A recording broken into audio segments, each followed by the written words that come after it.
هي الوطنية مدرسة أو بالدم؟ شو قولكم انتو؟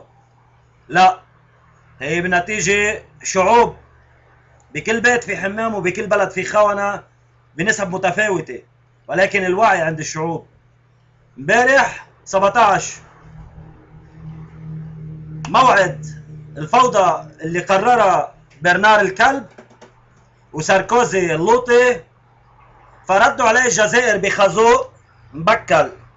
يوم نظافة على مستوى الجزائر، يوم تلاحم وطني مع القيادة، يوم نبذ الفوضى. ولا والاجمل من هيدا كله، كيفك انت منيح بفرنسا؟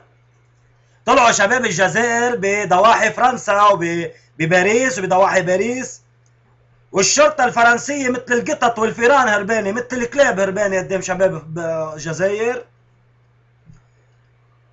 نقلوا الفوضى على فرنسا. هي الرد السليم.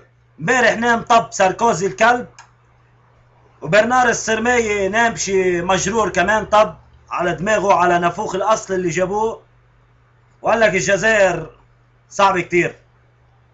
هول شباب الجزائر طلعوا سبوا ساركوزي وقولوا له ما تتدخل ببلدنا، وهيك كان رد الجزائرية.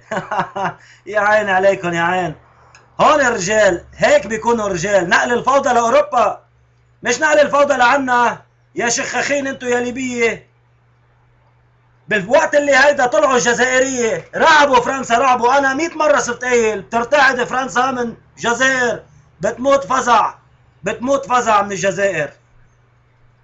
وقت اللي قلنا هيدا الكلام بالوقت ذاته كانت بلندن قطر عم تدفع 500 باوند لكل طالب ليبي يتظاهر ضد بلده، يخون بلده امام السفاره الليبيه ويقول وقفوا القتل، اي قتل منهم، ويعطوه ايفون، جهاز ايفون. يا عيب الشوم، بعت بلادك، بعت النفط، وبعت كرامتك، وبعت رجولتك كرمال جهاز ايفون.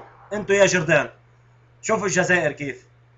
وان شاء الله بتضل الجزائر فوق محلقه، وسوريا مقبره القعده، ولبنان بلد المقاومة.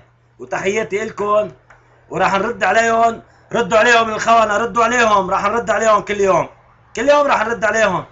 تحية للجزائر، عيوني انتو.